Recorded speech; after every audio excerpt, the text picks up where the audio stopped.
Yes, indeed. Yes, indeed. The Dallas Cowboys house appears to be burning. Dracarys.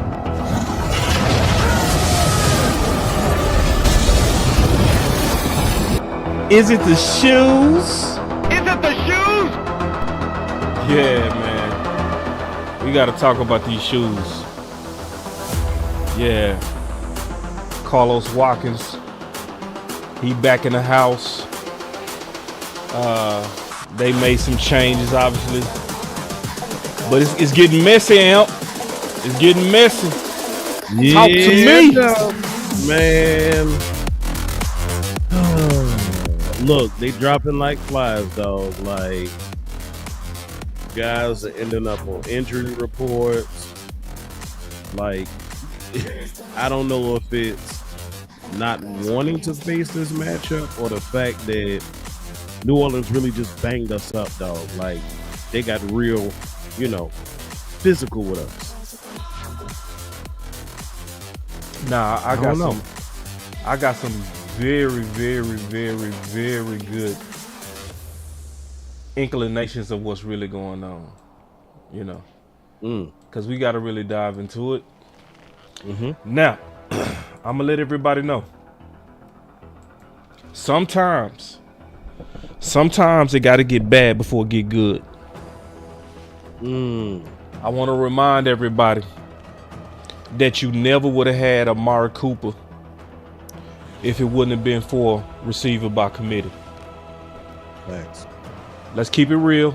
We got a front office that got to do it their way first. And then when it fails, then they go to Stretch Armstrong, Will McClay to fix it. So, but I'm not going to lie to y'all. I'm not going to lie to y'all at all. The house is burning. We have the Ravens coming in town, who we know is going to run a ball. And we still playing with them shoes. Talk to me, up. Man, look. As you eloquently put before us when you did that beautiful episode, the outfit can be fly. And I believe our defense is indeed fly. Yep. But without those shoes, it muddies up every single other aspect of the defense. You talking about front line, first line defense. And guess what? If that front line ain't right, now what you have happen is a domino effect. It's imperative that we get that bottled up ASAP, dog. Yeah. I don't want people to panic, though. Don't panic. This ain't a panic. I'm going to prove to y'all we should never be panicked. And I'm also tell you that we are already, for the most part, panicking. I'm not even lying. So y'all sit back. Y'all relax. We coming right back. Boss Cowboy Sports and Amp. Let's go. Give me 1 second. Easy money. Easy money. Easy money. What up, everybody? I see y'all coming in. I love it. Man, I can't wait to talk ball today. Yeah. I'm seeing some stuff out. I guarantee you I'm seeing some stuff. Y'all give me 1 more second, man. I got to do a couple more things on the back end, and then me and Amp is kicking this thing off. Hey, but look, while y'all wait, go ahead, hit the like, get them likes up. Let's get them up early. And let's hit the like button often. Share it to your Cowboys, homies, and friends. Share it to the ops as well, because they need to be on alert as well. Because like Prime told his team when he came to Colorado, I'm coming. Yeah. We are coming.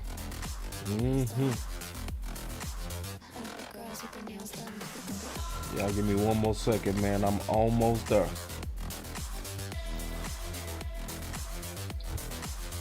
There we go. All right. All right. Let's kick it off. Let's kick it off. Yes, sir.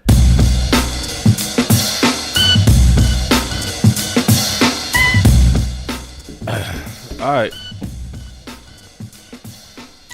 Amp, let's go through this, man.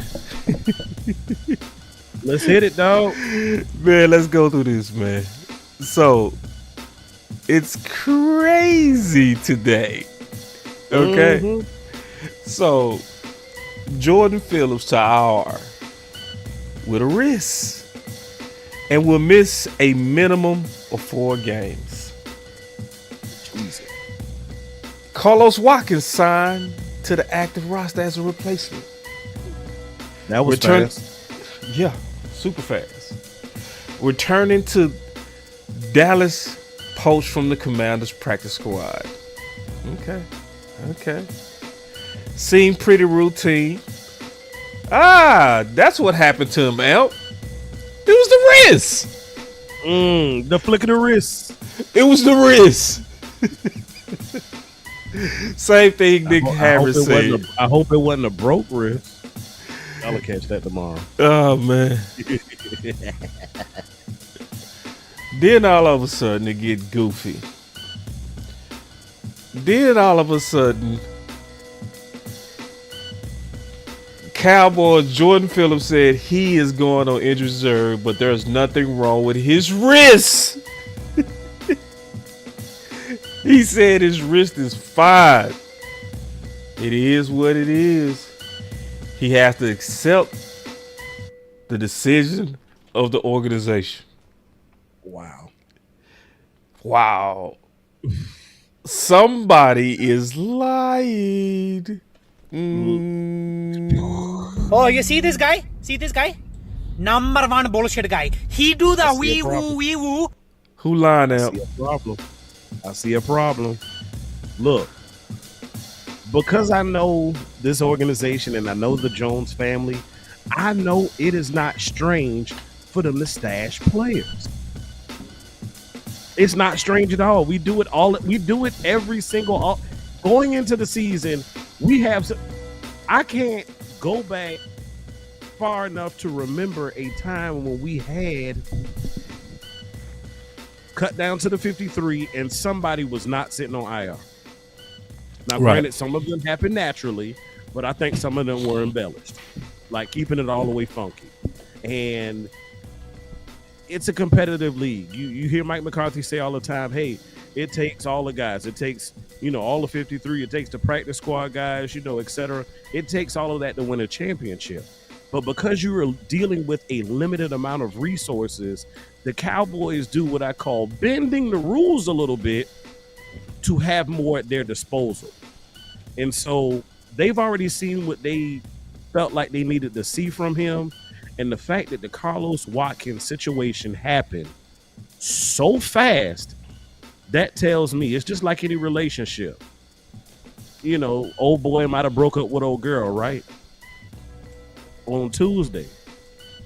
Well, dog, Friday night, he with another lady. Oh, you already had your eye on her, dog. And I think that's what you see here. The Cowboys already had their eye on Carlos Watkins.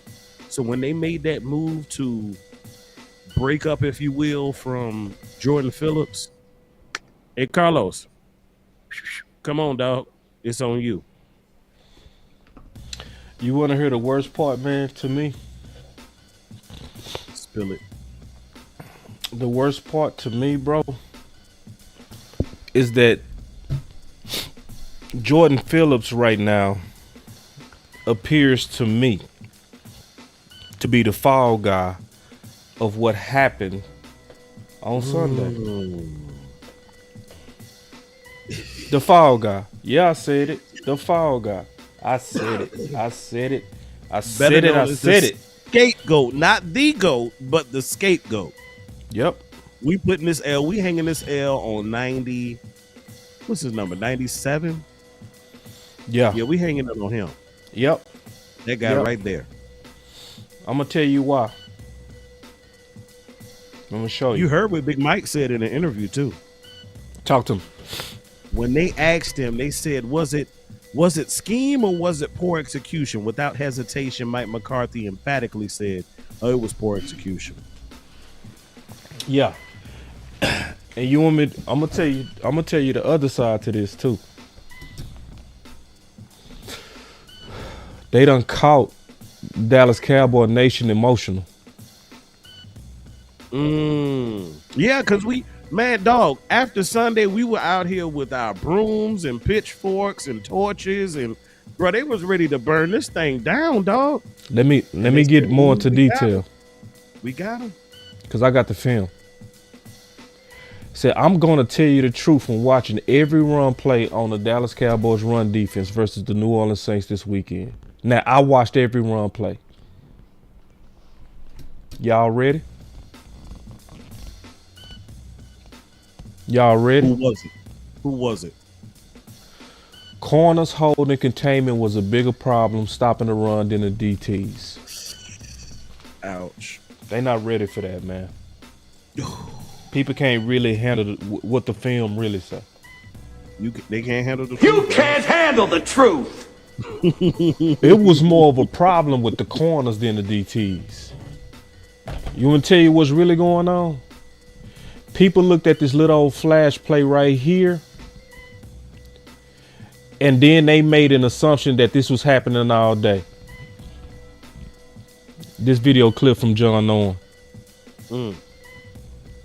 That's what happened. And I'm telling you that this did not happen all day. I'm telling you that because I watched every running play. But it's a lot of exaggerations going on now. Did you say you bet, dog? Nah, we ain't doing that today. Ooh. They get certain days. Gotcha. Now, this is the ultimate proof. You want to see the proof? Bro, I'm all ready for it, dog. Bro, run it. I don't know if you ready for this. You ready? Are they ready for it, dog? Are they ready for it? Watch Let's this. go. Watch this. I don't also want to oversell Phillips too. Sometimes Phillips is not the run stopper Hankins is and was. I'm just gonna be honest with y'all. If y'all expecting that, he is not that from the film. I'm just being all the way honest with you. I'm not gonna lie to y'all. I'm gonna tell you the truth. It's also some plays where I saw him destroyed, and in ways I've never ever seen Hankins destroyed. Let me show you one. So I'm gonna go to play. Give me a second. So I've been just been looking at the film and just watch Phillips right here in the middle. Like he get KO'd. KO. I've never in my life, seen Hankins done like this. You know, so it didn't happen often, but I'm just letting you know that every now and then Phillips does lose. I didn't see him lose a lot, but I'm just letting you know, just because he 341 don't mean that he was what Jonathan Hankins was, so but he is definitely a way better pass that he'd get after the quarterback way better. So anyway, man, so I wanted to get Brilliant. And you know what? I'm going to add to that. Because in one of my videos, I'm going to have to go back through the archives. It ain't a whole lot because Amp just got started, y'all. But in one of my videos, I said, knowing the fact, remember, Mozzie was hurt this offseason at one point, right? Mm-hmm. We let Hankins walk. We were not active in getting any type of defensive tackle refreshment, if you will, in free agency. And I said, then we went to the draft, and obviously that was not going to be an answer because, one, we weren't drafting high enough, and two, to get one of the premium DTs in this draft, which it wasn't a whole lot to choose from. But you pair that with the fact that that's a 3-year process. Mozzie is only in year 2, okay? So he's still developing. He's still wet behind the ears. So the fact that you didn't get any veteran help early when better guys were available, and you let Mozzie walk out the door, to me, that was the most egregious move of the offseason. It wasn't about Fowler. You mean Jonathan Hankins? Jonathan Walk out the Hankins, door. I'm sorry. Yeah. Jonathan Hankins. It wasn't about Fowler, it wasn't about the other guys that were walking out the door. Losing Hankins, knowing that Mozzie was hurt, he was trying to get his weight back up, and after having an unsuccessful first year, not bringing that gentleman right there back was the most egregious move of the offseason, period. It wasn't your running back room. It wasn't your receiver room. It wasn't the whole Trey Lance shenanigans. It wasn't even Stephon Gilmore. It was not bringing back Jonathan Hankins, because he was doing us a serious job last year. You didn't see the effects of it as you should, because he didn't have the linebackers to back him. But if you would have paired Hankins right now with the linebacking core that we have, this would be a totally different defense. And see, going back to that video that I did August 15th, you know why that's so important? He was ahead of the curve, first of all. Because the film was already It was showing out. that you was go get that out of Hankins. And why was he giving away so freely? That's the other part you got to look at. Like, they saw what you saw in that film. They said, man, this guy ain't gonna be able to be no service to us. Man, if the Cowboys want him, they can have him. And that's my cheap, point. too. No. This was at Buffalo, because you hear a lot of people. I went all the way back to Buffalo and showed that was a tendency Right. with him, bro. It wasn't just the When Giants. people said he was good. When people said he was good. Yeah, when people said he was good, that was a part of what would happen to him occasionally, and it was only on occasion. So, really, he never got a chance to really get all the way coached up by Zimmer. I'm keeping it all the way real, True. So, and we saw a couple of splash plays, which I told y'all what was gonna happen. I said this was gonna happen on occasion with him. And everybody started yelling DT, DT, DT. And I can show you the film, and I showed it yesterday on the Final Word. It was literally a way bigger problem from the corners. I think another point too, you got to look at Stephen Jones in this instance too. You heard him talking about, and I remember you playing the clip at some point about getting a DT at some point this offseason, right? And he said, these big guys, are known to be available and waiting whenever a team is ready to pull the trigger. And he started calling out teams and players who had done it recently. He mentioned and referenced Sue with Philly a couple years back, and Tampa Bay. He started calling them out of the acquisitions, the fact that you could still get a big body, a big guy in here. But I think that's where we went wrong. We were just so focused on getting a big body, we were not looking at the skill set. That was the problem. Yeah, he, like you said, 340, 341, whatever, cool, big body. That's good and all, but dog, we need you to be physical, bro. But the problem,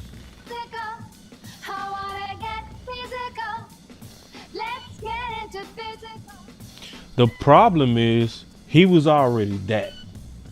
See, that's the thing. He was already what he was. You see what I'm saying? So look, I ain't lying. Guess who runs is this? That's your boy. That's Camaro. Yep. What do you see? It's a little heavy on that left, dog. Yep. It's a little heavy. Even when he started out going a different direction, he cut it right in that same vicinity. Mm-hmm. And see, Great. you said it from the jump, D.A. Lee. I did too. From the jump. I don't also want to oversell Phillips too. Sometimes Phillips is not the run stopper Hankins is and was. I'm just gonna be honest with y'all. If y'all expecting that, he is not that from the film. I'm just being all the way honest with you. I'm not gonna lie to y'all. I expected it too. Wow. You know what I'm saying? And I was telling people, that's why I'm telling people that most of us panicked.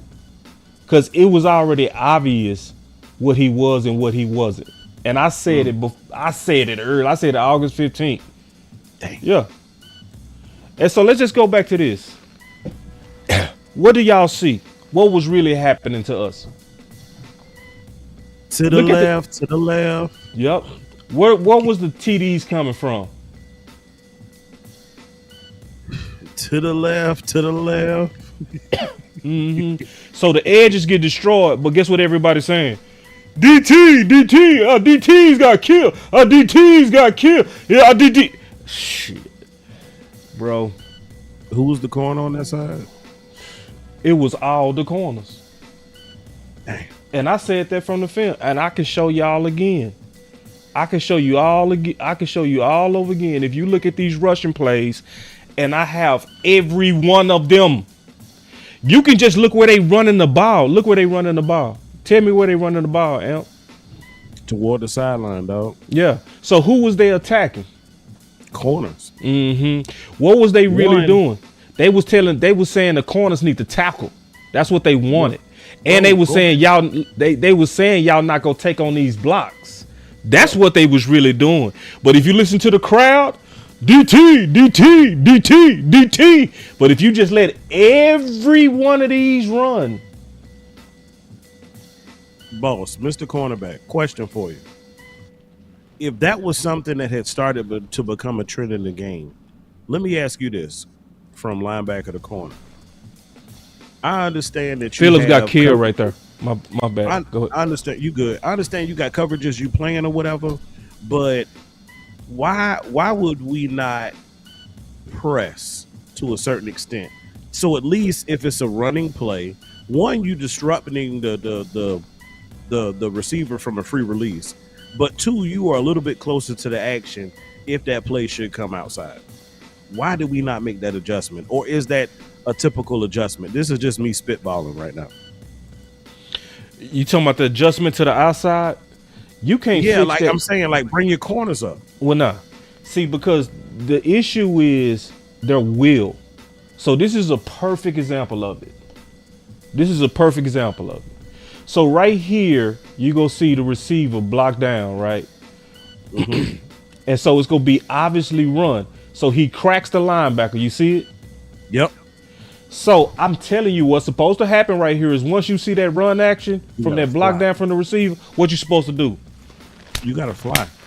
You supposed to go. And you supposed to make sure you keep your outside arm free. Right? Okay. Because you're trying to turn that running back up inside. Look what Carson does. Oh, not that play. He barely moved. But he Not barely that play. moved. It's the next play. One. It's the next play. It's this one. So check this out. When they run the ball again, look. So, yeah, it's the corners. Yeah, it was more the corners. Did the DTs get blew off the ball a couple of times? Yes. But was it them mostly? No. See, I said this last night. I said, And I'm saying from the film, man. My bad. I didn't mean to cut y'all. no, you good. You good. We so thirsty to want to place the blame or have a single solitary reason as to why things didn't work. Oh, it's got to be DTs. Oh, it's got to be the linebackers. Oh, it's the corners. What we had was a combination of a lot of things done wrong. First thing, poor technique across the board for everybody, okay? Everybody failed in that aspect for the most part. Then we got no penetration, because that's one way to beat pin and pull. If you get penetration, now you start disrupting the backfield, you allow help to come. Edge was not set all the time. It was set sometimes, but not all the time. And then the fact that you got no penetration, now your tackles are getting pushed back, right? Then when they get pushed back, now your linebackers got to deal with that mess too. Now it's harder for you to scrape because you're trying to maneuver through all that traffic. Bro, and then you look at your DTs, dog, and they say down, said hut, and they stand straight up, bro. I said this last night. I said, if you stand up, you'll look up. If you get high, you'll be looking at the sky. And you saw guys get taken for a ride. They ended up on their back. Why? Because you got poor pad level. Now you don't have leverage. Now when you get pushed, you topple over like a tree. It was just that simple, dog. It was a combination of all of those things. Corners not setting containment. Edges not setting containment. DT's not getting a push. Linebackers not being able to scrape and feel the way they were supposed to. All of that mattered, bro. Yeah, it was all of it. But the question is, which one was it more? It was absolutely the corners not setting that edge, not keeping containment, because the one thing about it is the sideline is your friend. It's another defender. So you close him out and prevent him from getting to the sideline. Even if you don't make the tackle, you still push back for the rest of your help. Where's everybody else? They're around the corner. They on the inside. They ain't on the outside. They not outside. They inside. But if you let them get outside, now you remove the ability for your help to be able to bail you out. All right, so check this out. Oh, so my boy said, bro, I'm not blaming the cornerbacks for the run game. Get out of here. See, this the thing, bro. If I said, I looked at it. See, because I know it's popular to corner. And I actually looked at it. I looked at every run play. I'm not like you, bro. I didn't just make it up. I didn't guess. I actually looked at each one. So let me show y'all again. Now, if it was the DTs, mostly, I would have said that. I promise you. I'm not covering for these dudes. Yes, I would have said that. Easily, I would have said that. So let me show you first by the diagram. Then I'm going to show you by the film. And I'm going to show you each one. I'm going to show you each one. Dude told me, get out of here. All right. So let's just first start with some common sense. This is Alvin Kamara's runs by the diagram. Where was they attacking mostly? What does your eyes see? Now, everybody messed up, but it is not what people saying it is in turn, because everybody focusing on one thing, DTs. They feeling like, hey, it's the DTs. If we just get us a DT, no, them corners got to come up too. Them linebackers got to play better too. It's all of that. But they was attacking the edges, and it's obvious. Yep. And your longer runs were on the outside as well. Yeah. Yeah. So it's what it is. So when I say it, I know it sound different. But you got to really understand what you supposed to be doing as a corner. So I'm going to show you some of these containment issues, and then we go talk about these DTs even more. But remember, this can work for us. That's the main thing I'm going to tell you, is that this can work for us. So I showed you one containment issue. So I'm going to show you another one. It's at 251. So right here, this is another containment issue from the corner. Now watch. Yeah. So he's stalking. Listen, let me tell y'all something. Whenever a receiver is stalking you, you automatically think what, Amp? Bro, it's got to be coming this way. Yeah, it's run. Because he's stalking you. Is he running a route? Look at. No, he's stalking you. Yep. So you're supposed to run through him and keep your outside arm free to be able to make the tackle or make him bounce it inside. What happens? He gets outside, 6 more yards, and touchdown. Yep. Yeah. I know what I'm talking about, bro. I played that position, so I know when corners are letting these dudes outside, and that's supposed to never happen. Yeah. Matador style. Let me show you another one. This is Diggs. When I tell you it was all the corners, it was all them. Yeah, look at this. Damn. Just that one Yeah. mishap right there gave Hill an extra 4 to 5 yards. Yeah. He gave him 6 yards on that. But get out of here is what old boy told me. Like I ain't did the work. Nah, I do this, bro. This is what I do. Now, everybody else is saying DT mostly. I'm seeing something totally different because I looked at every run play. And I was seeing where they was attacking. Yeah. Let me show you one more time where they was attacking. Get out of here, boss. Get out of here now, bro. I did the work. And y'all need to respect people who do the work.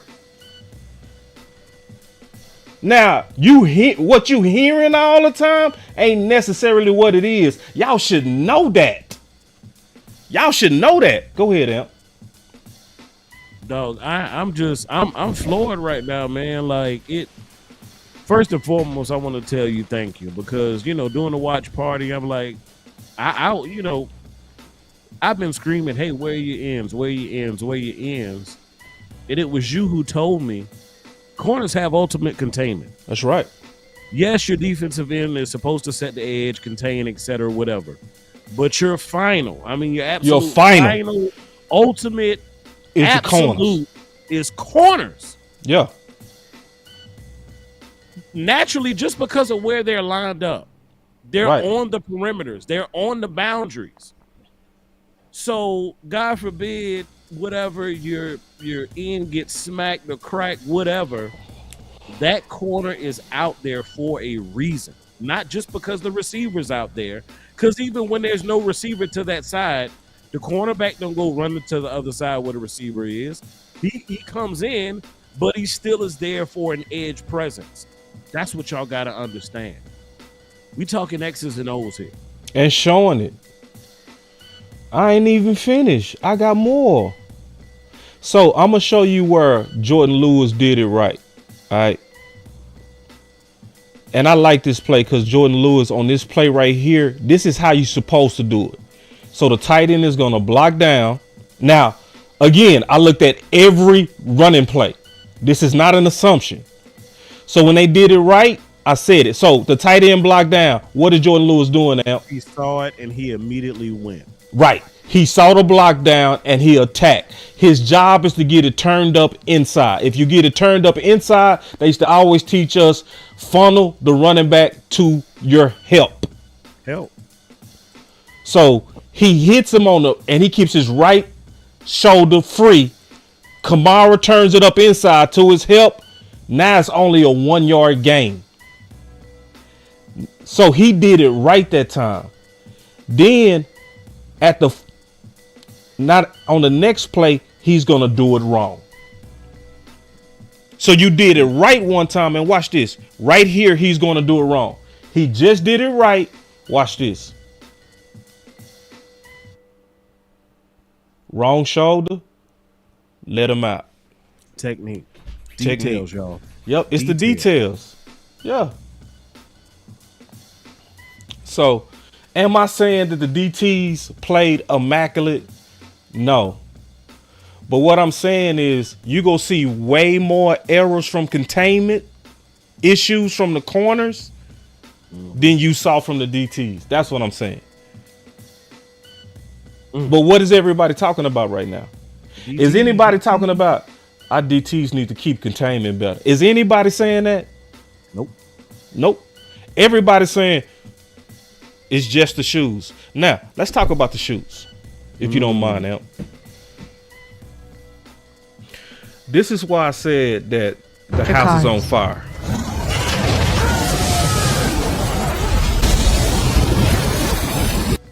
Because you brought this up earlier. Jonathan Hankins, right? Yes, sir. All right. So Clarence Hill came out and said, just to be clear, the Cowboys offered Jonathan Hankins the same deal he got in Seattle. He chose to leave. Can we stamp that as super factual? My boy Tuck in the building. What's up, Tuck? Salute. So Clarence Hill saying Jonathan Hankins decided to get up out of here, right? Okay. Then, guess who else decided to get up out of here?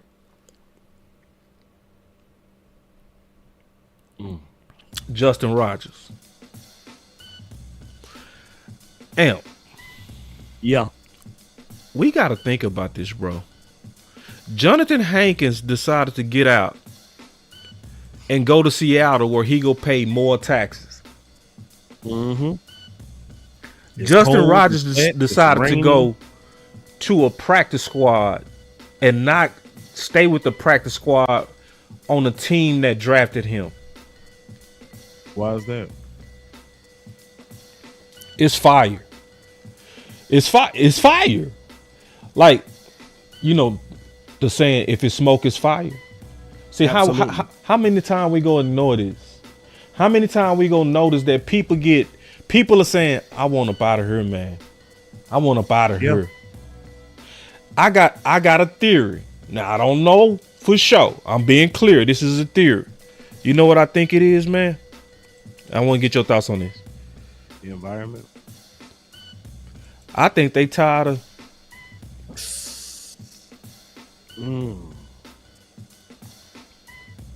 They seeing the favoritism, the extra work, the extra time spent. Yep. Them pouring into him, and it's Mozzie in them. That's what it is. Right. And guys don't want to be in them. Right. Yeah. And say ain't nobody go talk about that, Amp. You see what I'm saying? Yeah. Ain't nobody go talk about this fire. It's fire, bro. Yoga fire. Number one draft pick. Yup. To me, this look like a culture issue that we not talking about. How you got 2 DTs and you say, hey man, we gonna give you the same money. Say, I'd rather go pay more taxes in Seattle than to stay here. I'd rather go to a team practice squad where I have no relations with nobody. That's a slap in the face, bro. It's telling you your poo-poo stinks. It's telling you your poo-poo stinks. You might be fostering a somewhat of a toxic environment. Yeah. And why do we lose out on big free agents and they end up going other places? Right. Because they know at the end of the day, I'm just a lonely old bastard. I'm just a lonely old bastard. And so for those who don't know what he's talking about, free agents are treated like bastards. So I think the politics of the Dallas Cowboys is catching up to them and causing this fight. Just keeping it real. So the book of OC, chapter 1, verse 3. One time you're lucky. 2 times it is a fluke. 3 times you consistent. So the first time was Jonathan Hankins. The second time was Justin Rogers. The third time, Jordan Phillips.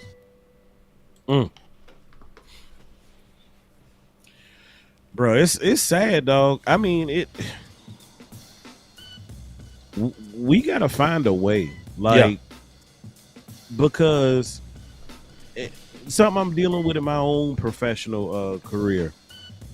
You have individuals who are more than qualified, who come to the organization ready to roll up their sleeves and work, and not long after being there, they're like, "What in the hell? What the is this?" You know what I'm saying? Like, what the is this? Hold Like, on, man. Do I got that button? Yeah, I better have that button. That'd be too perfect. Keep going though. and so it's like, What the fuck is that? What the fuck is that? And that's what they're saying. Like, dog, I done been in the league for a while. I done been on a couple of teams, and I'm not accustomed to how y'all do things in Dallas. It's the D stands for different, you know, and the Jones family has their own way of doing things. And honestly, a lot of cats can't get jiggy with it, to be honest. They don't want to stick around for it. They want an opportunity where they can go be submerged into a merit-based system where if they perform, if they rise to the occasion, they're compensated without all the extra. They aren't undressed in the media if they mess up or do whatever, and they have a fair shot at earning their spot on the field. Unfortunately, ladies and gentlemen, that is not always the case in Dallas. Nope. Because the D stands for different. Yep. I do see this working out for us, though. I'm gonna keep saying that because it's the deal. Sometimes it gotta crash before we do something. Bro, one of the most realest lines I ever heard from Rick Ross. He said, "I'm glad Donald Trump became the president." And right after that, he said, "You got to fall before you elevate." He said it. I ain't trying to start no political war tonight, y'all, but I'm just saying, yeah, sometimes you got to fall flat on your face to be like, okay, this ain't working. Okay, all right, we throwing it out. It ain't working. Let's start from scratch. Hey, Will, what you got, man? Mike, what you got? Zim, what you got? See, it's at that moment. It's at moments like what took place on Sunday to where you have an organization, you have managers full of undivided attention. Because it's like, damn, well, we thought we were doing everything that we were supposed to be more physical. We got guys in here. We drafted guys who are known to be physical. We brought in, one of our previous coaches who is gotten the edge, and that's a whole nother story on a whole nother show. But, we got that, and then it's like, okay, and then, we lost some guys, but, these guys that we drafted the last couple of years, surely they're going to get right. They're starting to turn the corner. You got red shirts, as Boss put, these guys are prime and ready to step into their roles, and, at the end of the day, we like our guys. Until you don't like your guys, or until your guys don't give you what you want. Okay, now it's time to hit the button. What are we doing? What we doing? It's Wednesday, y'all. What we doing? What we doing? Okay. What we doing, man? What we doing? What we doing? What is that? What? What the fuck is that? What the fuck is that? Dog, I don't know, man. Check this out. I think they finally are starting to get it a little bit. It's like, bro, like, you ever been in the class with somebody and, you know what I'm saying, like, everybody whispering and snickering and whatnot because of that one musty kid? It's like, how you don't know you musty, dog? Like, do they not know there is a must in Big D? There's a mustiness. It's a, as you say, boss, it's got a smell to it. Did you not wash last night? Did you forget to put on deodorant? What was it? But you stinking, dog. So let's talk about some of the angles of this too, bro. Because me and Tuck talked on the phone. Sometimes I see Tuck call and I be like, oh damn.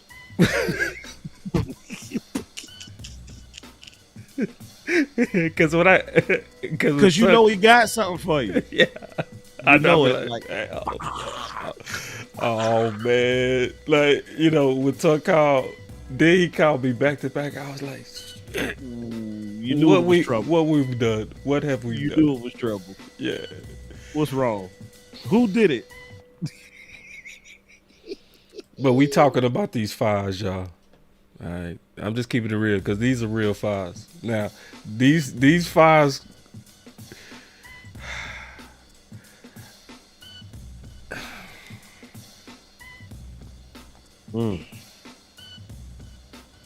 So this is what I want to kind of showcase real quick.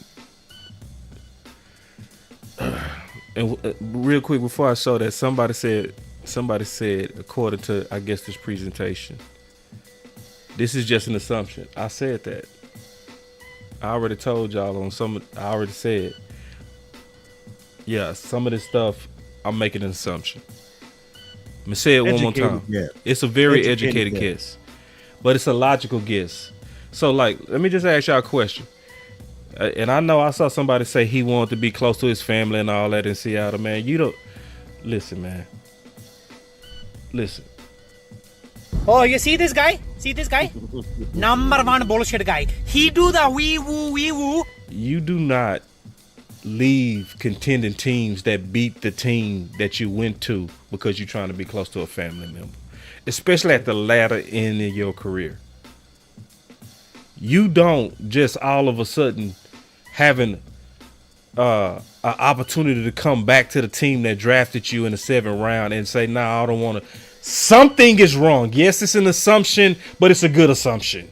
It's a good assumption because see, where there's smoke, there's fire. So we gonna try to act like that. Oh, everything is fine. Amp, it's nothing to see here. Everything is fine. A brand new coach and a mid quarterback at best. Who does that? Everything is just fine, boss. You're speculating, boss. Come on, boss. Come on now. Be positive. So I supposed to be like, that's an assumption, boss. But then you have totally different accounts from the players from then what's coming out from front office. I supposed to be like, oh, that's fine. And then he say, that's above my pay grade. Who is he referring to? Amp, who is he referring to? Who are the people that's above his pay grade? He is referring to the same individuals that what was that receiver's name? White Chocolate. Y'all help me out. White Chocolate? That left Dallas. White Chocolate? The shifty guy that went to Buffalo. Oh, that's Cole. Yeah. Remember he said that management dictates where the ball goes in Dallas? Yeah. So if they dictate where the ball goes, they not just only focused on the offensive side. They focus on defense too. They tell you who's going to be on the field and who's not, who's getting the burn and who's riding the pine. And that is the unfortunate problem. But I also see another problem, boss. What's that? I see some more smoke. Oh, man. What's that? I don't even know if you thought about this. Uh-oh. I can't handle no new smoke, bro. Bro, this could have major ramifications if the NFL looks into this and finds out that this individual, Jordan Phillips, was indeed not injured, and the fact that you were trying to stash him in some kind of manner. Bro, we could lose draft picks for this. That's smoke. Yoga fire. Yoga fire. That's the real ugly side. And you know, God knows we love our draft picks. Yep. And if we mess around and lose it for a year or 2 or 3, like some kind of long-term punishment, because you know they love to hand down the Cowboys punishment. If what this man is insinuating is true, and he is indeed not injured, and the NFL finds out, there are going to be ramifications. Rest assured. You see what they did for teams pumping in crowd noise and being funny with the injury report and stuff like that. They've changed the injury report rules now. Like, bruh, that he might have exposed Dallas, bro. He did. Like, for real. He did. We just better hope this go under the radar. And then Anton Jackson say, Boss Zimmer could have benched him. Could have. That's a possibility. That's definitely a possibility. You know what I'm saying? Yeah. But that also mean that once again, there's odds. Because now you got front office stashing, if your assumption is true. That means front office is stashing what Zimmer said he didn't want, if your assumption is true. Yeah,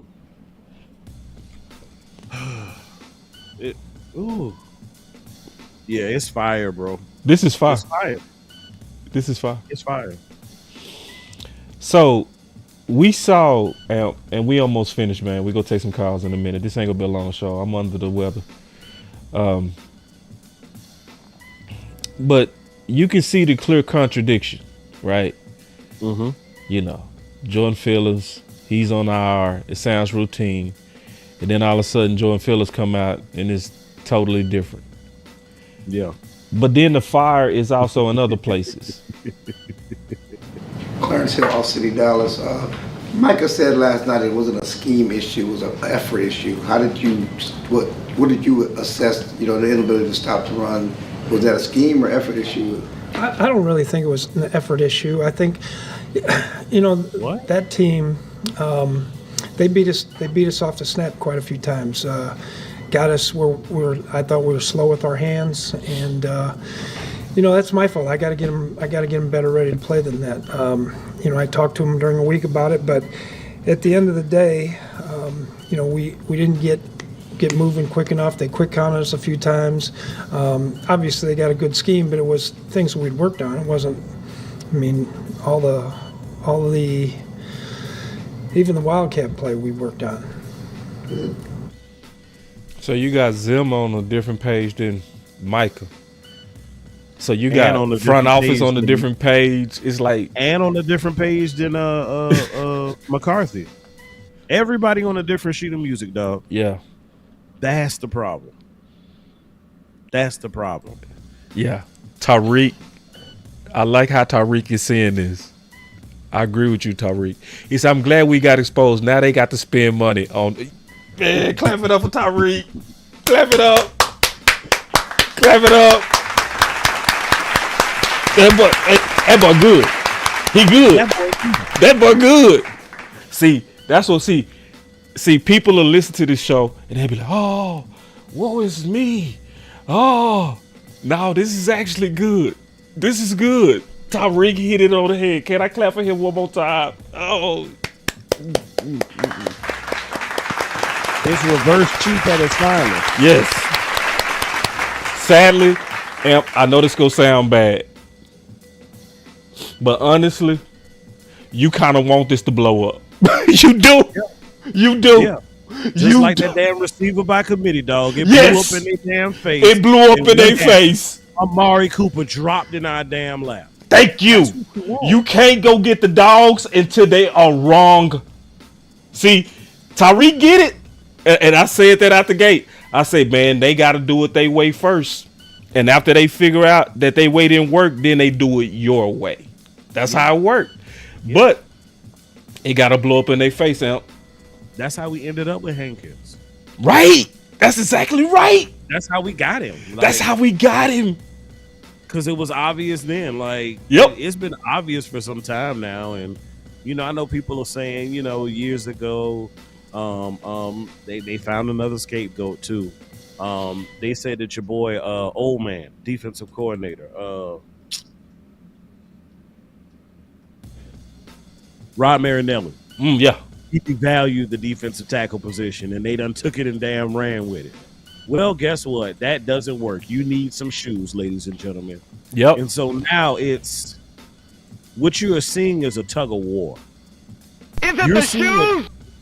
You're seeing a tug of war of them trying to slowly divorce their old way of thinking and married with new ideas that are being introduced to them. Right.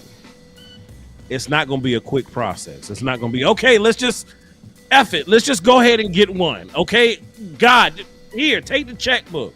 It ain't going to happen like that. Nah. It's going to be a slow, gradual process. Because if you know anything about corporate, the corporate boardrooms and how they work, they do things in small increments.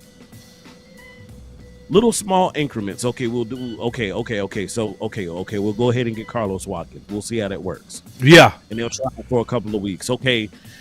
Oh, damn, we still having the same issue. Okay, the trade deadline is coming up, y'all. Who do y'all want? They work up. They don't just go for the gusto initially.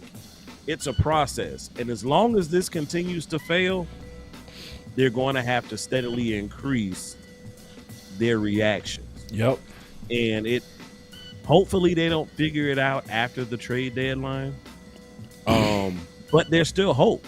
This is not the end. Y'all, we still got 15 games left, okay? We still got 15 games left. So don't F the season. I'm not doing this. I'm not doing that. I'm not watching the Cowboys. They're going to let me down.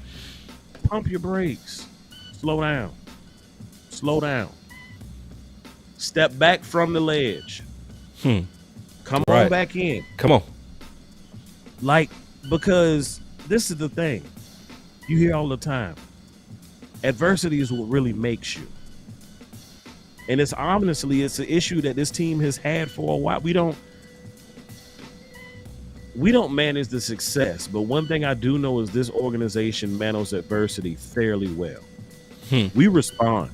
Yeah. It's a reason why your team, if you look back over the last 5-10 years, we don't have a whole lot of back-to-back losses. Because as soon as we get punched in the mouth and we taste that blood, now we have their full undivided attention. Yeah. Okay, what we did last week didn't work. Okay, let's flip the script. You're already hearing players saying we're going to come with a different mindset this week. Yeah. And out the gate, you will see it, I promise you. When you tune in to Boss Cowboy Sports this Sunday, 4:25 Eastern, the first series, it will look like, I can almost promise you, and Boss, I'm giving you credit on this, it will almost look like the first series against San Fran a couple years ago. You're going to be like, damn, where was that hitting at? Woo! We going to get excited and crunk like, boy, them boys sure came to play today. Boy, they not playing with Lamar today. Boy, they not playing with Henry today. That boy Tariq, he rolling. He said, if Baltimore come in here and blow us out the water, break the emergency glass. Thanks. I agree. And see, this is why I think all eyes is focused on DT. That's just what it is. All eyes are focused on DT, even when it's not DT. You know what I mean, El? You know what I'm saying? I'm not saying they didn't have a lot to do with this game, but they didn't have the most to do with this game. Bro, it's blame game 101. It's blame game. And everybody's, and so if Carlos Watkins, all odds is gonna be on Carlos Watkins. He can't have one play where he get blown off the ball. John Owen is gonna get him just like they got Phillips. Yeah, because see, Phillips got blown off the ball twice, but that's all it took. That's all it took, El. Right? Bro, it wasn't even just Phillips, dog. Linval Joseph got his ass plastered. You ain't nobody really. I mean, some cats been talking about him. I ain't gonna say you ain't heard nobody talk. Some cats talked about him, but it was not just Phillips. It was Linval Joseph too. I mean, just splattered.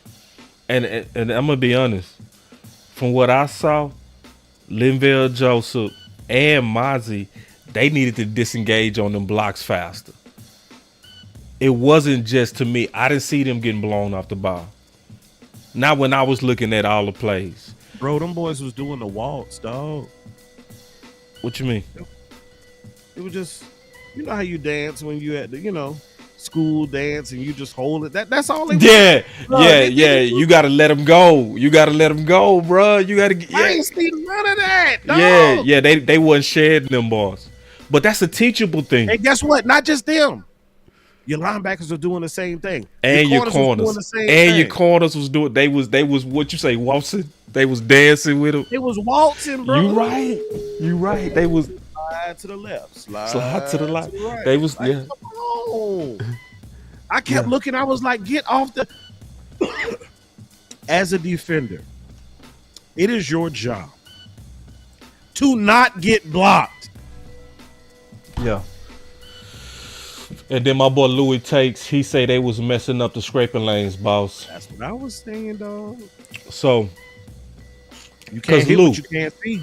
Lou, I need to see it. That's all. You see what I'm saying? I need to see it. And I'm not saying the DTs were just amazing. I'm saying they were most of it to me. Now, I will go through this film. Lou, when we do our show, let's do this. Let's go through every one of the run plays. And we'll talk about which ones was on the DTs and which ones was on the cornerbacks and which ones was on the linebackers. And we go count each one. To me, that's the best way to do it. What you think? I love that.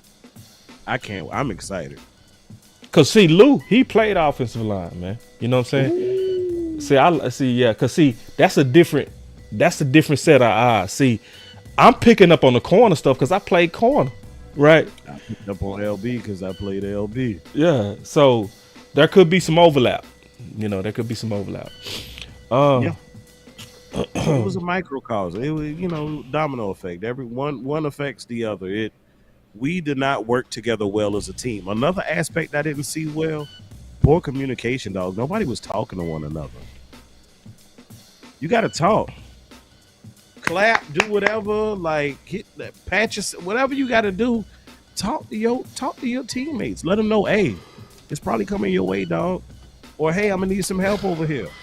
You got to talk. Yeah. Any good working relationship, communication is key. Let me talk to everybody. Let you know that these likes are way down.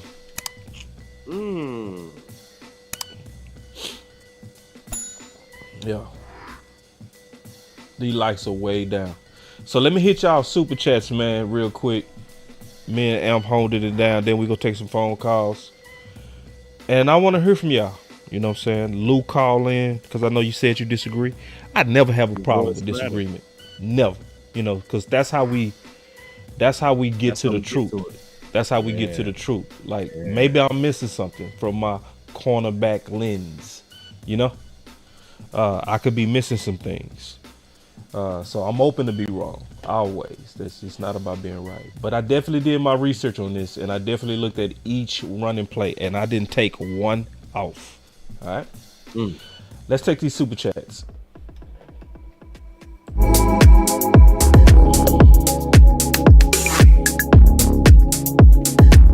Y'all hit that like, man. Sharing is caring.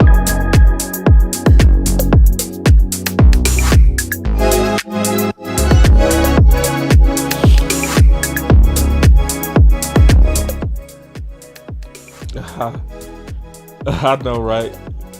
Miss Lockhart was going crazy on them lights. She like, about time I dressed them lights. Yeah, they was.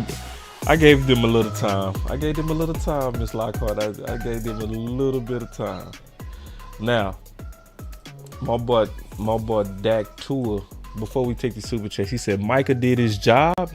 Did you watch the game? He was a non-factor. I'm gonna be honest, man. This game, man, on Micah. I'm just being honest with you, bro. I respect your voice. Nah, Micah couldn't get off. They schemed the hell out of Micah. And you got to stop the run. You can't get the benefit of Micah unless you can stop the run. Go ahead. Just in the FYI, y'all. Micah Parsons is a rushing linebacker. I just want y'all to know that, okay? He is a rushing linebacker. One of his greatest feats when he plays on the edge is his speed. You see it when he plays linebacker. You see it when he rushes. It is his speed, right? But what good is speed going to do if they're running away from you? Or what good is speed going to do if you're getting cracked and they're running right at you? They took the same approach that Green Bay did. They were physical, and they found a way to neutralize Micah Parsons. And where we failed Micah at this game, the reason why he didn't jump off of the stat sheet is because of the fact that he was stationary. All we did was move him from the right side to the left side, back to the right side. And you never got the benefit to see his pass rush. Why? Because when do you usually see that from Micah? Second and long and third down situations, right? Hell, at halftime, they had only had 3 third downs anyway. So when are you going to see that pass rush? Can you say that again? At halftime, they only had 3 third downs. They had 35 points at halftime and had 3 third downs. I know because at the half, every game, try to remember, and I screenshot the stats at that moment. You did. Yeah, you can go back and look after the game. 3 third downs. It tells you what has happened thus far. Right. removed from the second half. Because the first half can kind of get washed up based off of the second half. At halftime, 35 points and 3 first downs. What pass rush? I'm looking at the chat, man. The chat, boy, y'all going off. You going off, Elf. You killing it. All right, so my boy right here, man, he said, DTs count for coverage like cornerbacks count for run support.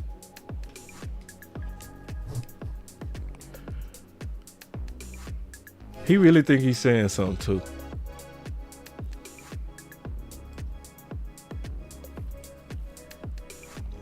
All right, man, I'm gonna try to say it slower for you.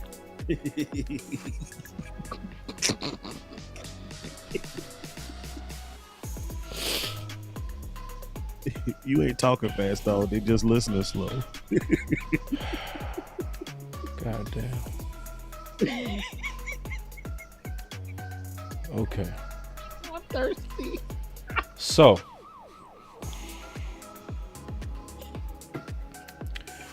Coach Marv, he says something all the time. If you pay attention, he says that good offensive coordinators put defense in and make them do things they don't want to do. You heard him say that a lot, Amp, right? Yeah. Yep. So a smart OC is gonna make corners tackle and they gonna make safeties cover. Yeah. Pretty much all New Orleans is doing and all they did is they say, we don't think that your corners want to tackle, or we don't think they're gonna be good at run support. So we're gonna run at them because we feel like we can get some extra on them.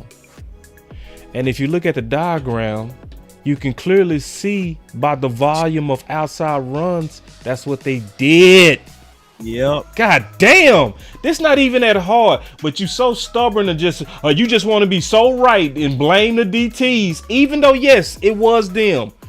Yes, but the fact that nobody's saying nothing about the corners is showing that y'all don't know what you're talking about and you didn't look.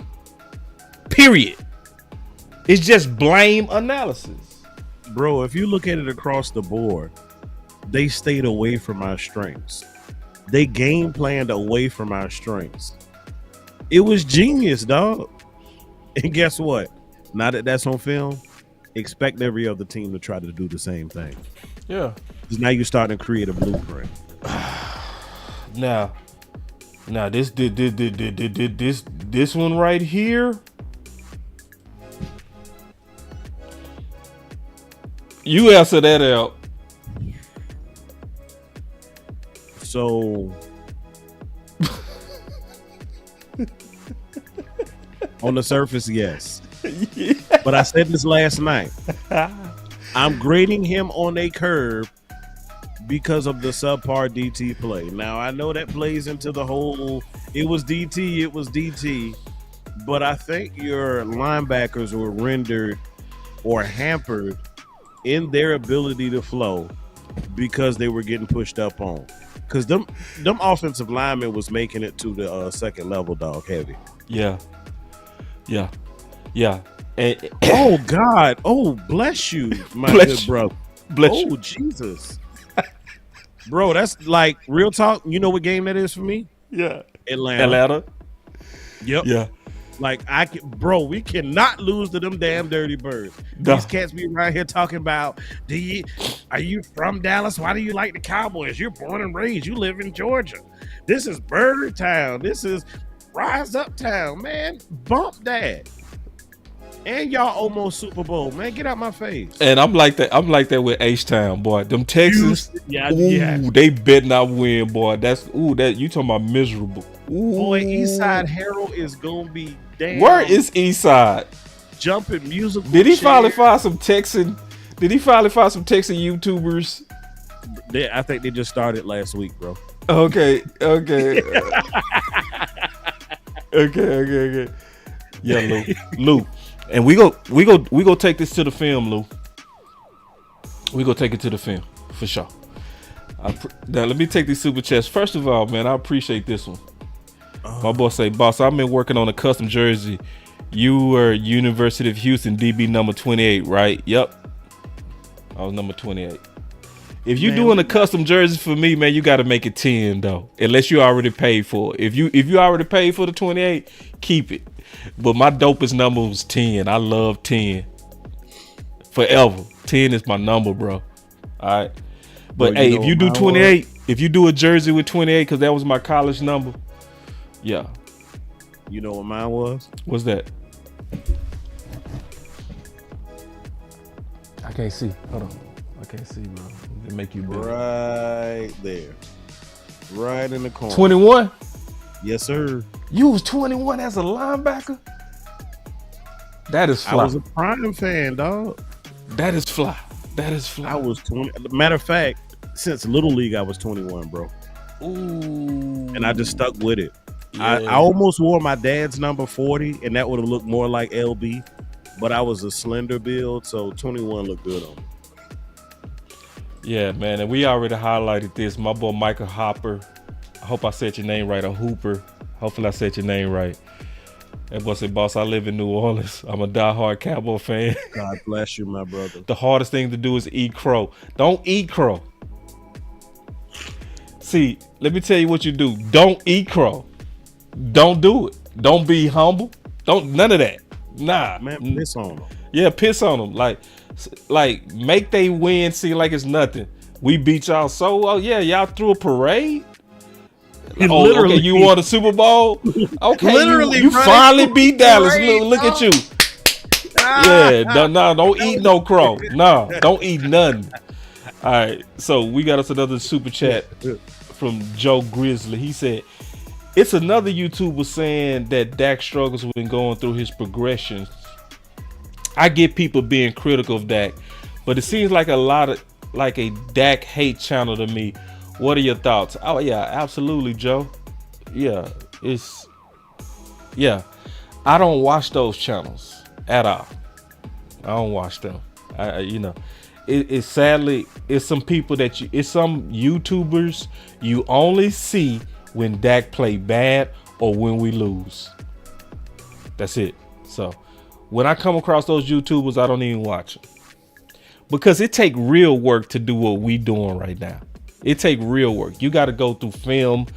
You got to look at every running play. It take time out your day as you managing your family, your money, and your business on YouTube. Like, just follow the people that do it right.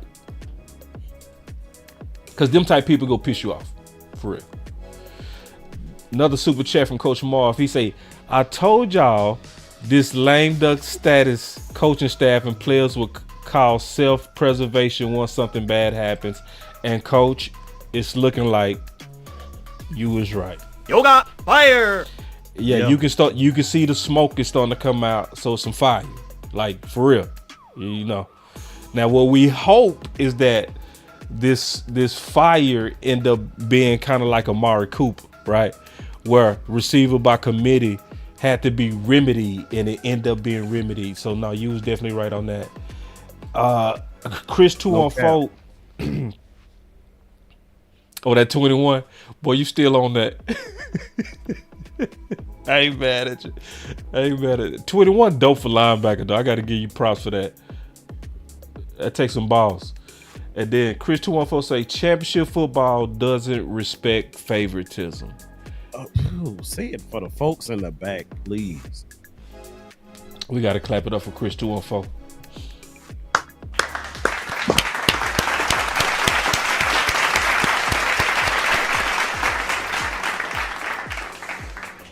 And then Q-Dog say Hankins and Rodgers didn't like the scheme. See, but Hankins even know the scheme? Did we have Zimmer yet? We didn't even know what we was gonna be doing yet. I think Hankins wanted up out. I don't think it was the scheme. That's a good assumption though. It really is. Yeah. I don't think it was the scheme. Bro, that man done played with a little bit of everybody, and I'm willing to bet he's played multiple schemes. Yeah. I think you want to play where you go get the most act. I think he go play where you go get treated the fairest. To me, you know, because Rodgers was weird. How do you go to a whole nother practice squad? You don't know. You know what I'm saying? You ain't went through no training camps with them. You ain't bonded with them dudes, right? How do you know what they got going on over there? Right. Like, would you call up one of your homeboys who over there? Like, hey man, what y'all practice like? Like, what y'all scheme like? Right. Yeah. I think I'm gonna come join y'all practice squad. That's goofy as That hell. it's more like they want it out. Yeah, like whoever, anybody but here. That's what it feel like to me. Anybody but here. Yeah. Damn. So, but I know Coach go call in. When he call in, he go probably have some deeper thoughts on it. Then Coach said New Orleans was smart. They saw Cleveland, the middle was locked, so they attacked the edges. Yep. Carson had issues preseason disengaging. Yep. I totally agree. They attacked the edges, and it's clear. It's clear that they attacked those edges. You're not hearing people talk about that, but they attacked the edges big time. Yeah. While we all screaming, just DT, even though they had some issues, that's not where New Orleans was attacking. Just facts. He said, sounds like the Jones are trying shoes on at the thrift shop in hopes of finding something that fits their criteria. Yeah, they doing that. Damn. Yeah, they doing that. That's exactly what they doing. Yep. So now if Carlos Watkins hold up, they gonna stay cheap. I'm gonna just tell you right now, if Carlos Watkins hold up, they not gonna spend $1 on DT. They gonna play it out. But if he look bad and get blown off the ball, a couple of bad splash plays, and if everybody stay loud like they are by DT, man, we could do something big. I think that's a very possibility. I do believe it is. I do. Because I think it only happens with us under crisis. Under normal circumstances, we ain't gonna want to spend the money, nor would we spend the money. We never wanted Amari Cooper. We wanted to stick with receiver by committee, but it got so bad that we had to do something. We had to. So that's why we've been telling y'all since the beginning of the show, it's not as bad as what it seemed. It could actually work out better for us in a lot of different ways. Real talk. We're gonna take us a couple of calls real quick. Cool. Amp. You got one more that slid in, boss. Oh, I missed the super chat. I don't understand it. Like last minute, just a few seconds. Oh, I think I know what he's saying. I think I know what he's saying with this. He said Bland with the do that. I think he's saying Bland will go up there and actually make those tackles. I actually agree. Yeah, he's more physical. Yeah. And he's more fundamental. Yeah, I knew that's what you were saying. Cody said Bland won't do that. Yeah, I knew that's what he was saying. Yeah. Okay. Yeah, Bland. Now you can trust Bland when it comes to run support. You can trust Bland. It's them other corners that was tripping. Just keeping it real. So Coach Q already up in here, man. I like that, Coach. I told you he was gonna call. Sound the alarm. Down the bottle, it be going right through me. Brown baby down to take a flight to me. They think that I'm stunting, but it's slight to me. Piling paper, got them talking nice to me. Guess that's why the labels want the rights to me. CD on my back and it feel light to me. They think that I'm stunting, but it's slight to me. What I miss?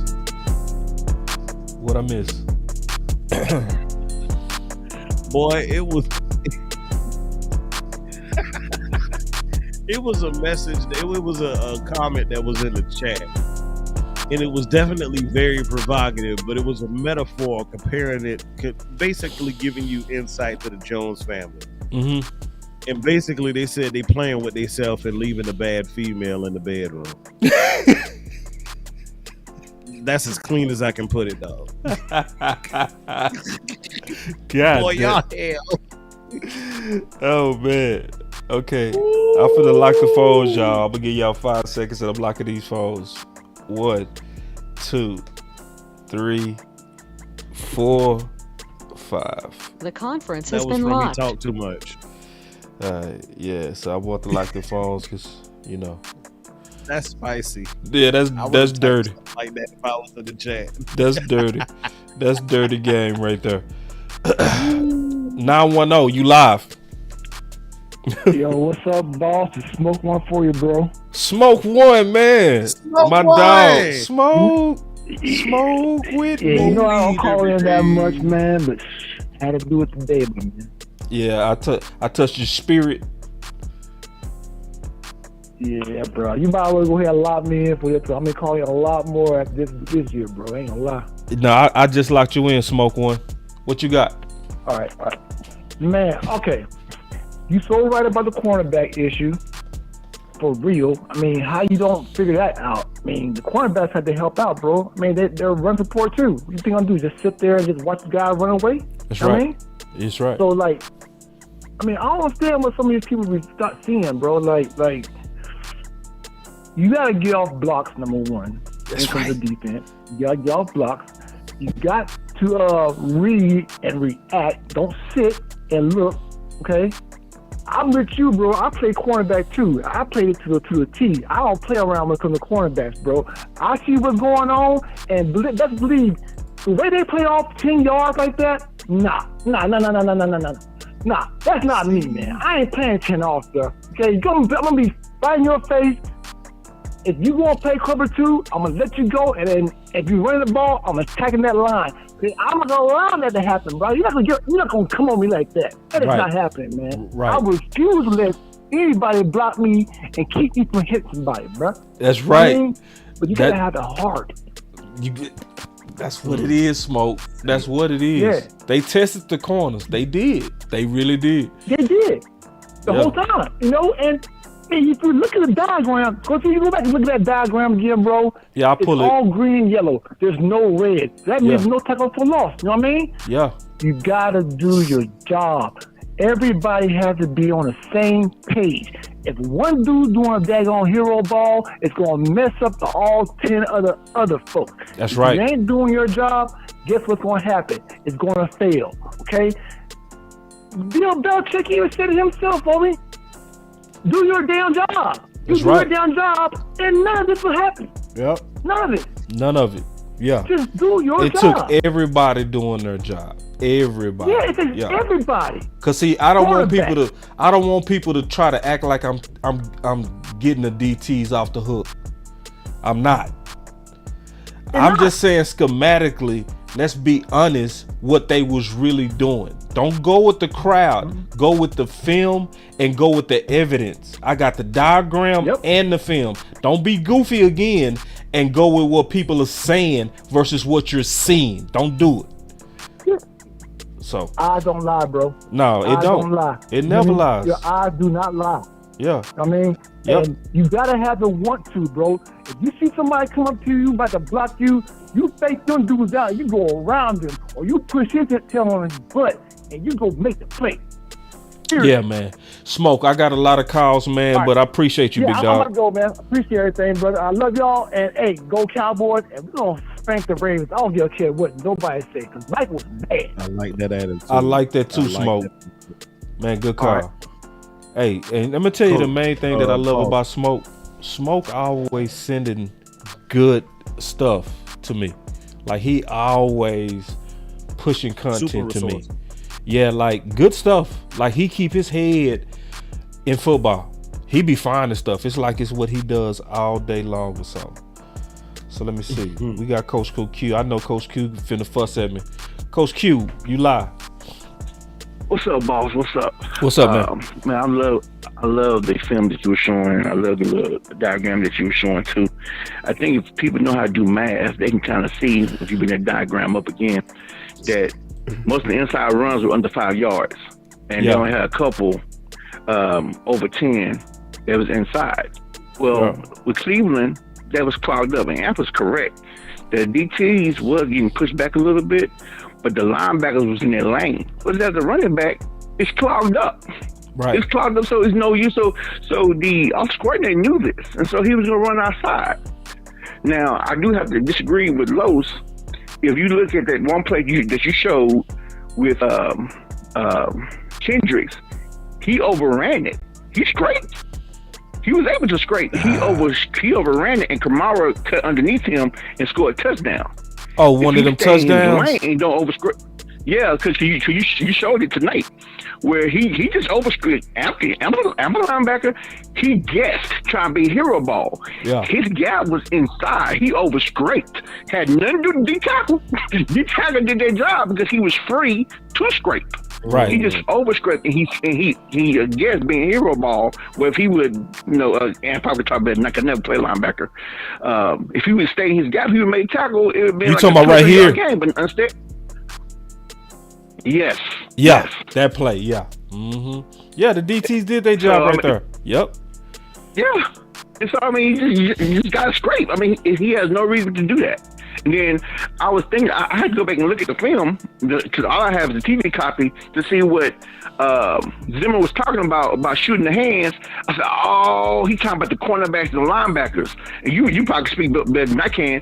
The cornerbacks waited too late to shoot them hands to get that wide receiver off of them. Yeah. Because I thought he was talking about the D tackles, but no, he wasn't talking about that. He was talking about the linebackers and the DBs. If you shoot your hands first, you have control of the man. I said, okay, Zimmer, I know what you're talking about, dog. Oh, that makes perfect sense. That's what I teach in my high school. Right. And then number two, about the D tackles, the guys leaving. One thing with Hankins, man, I'm 35 years old. I don't want two gap no more. I'm going up to Seattle with my guy where I can one gap. Listen, I know I can two gap, but no, I'm going to dominate as a one gap guy. And then Rodgers, guess what he went? He went to Cincinnati. What did they do? They one gap. So, I mean, listen, I don't blame the kid. Maybe y'all theory is correct, but at the same time, both those guys went to one gap systems. Then you talk about Phillips. Y'all showed some bad film with him. I mean, he did get blown up a lot. He probably got hurt when they do dirty him into the ground trying to catch himself. And then I had to go ask my cousin, who used to be a coach in the NFL, and he was saying, I'm telling you, I mean, when you're 240 pounds, boss, and you got to catch yourself, dog, and you're 30-something years old, it's probably what happened. But I know what Phillips was saying. He's probably saying, I can play with the broken wrist. With most guys can if you're a D lineman. But what my cousin was telling me, if they have the report from the doctor saying that you have an injury, the Cowboys are covered. So there ain't no smoke there, Amp. But if it's 2 weeks, you can put them on for 2 to 4 weeks on reserve. So they can do that. And so the dude probably pissed because you know the boss like I do. That if you have a broken hand, a broken wrist, you can play. Yeah. You can. Right. But the Cowboys like, dude, with 2 good hands. But that dude said nothing is wrong with my wrist. That's the thing that stand out to me. He didn't say my wrist is okay.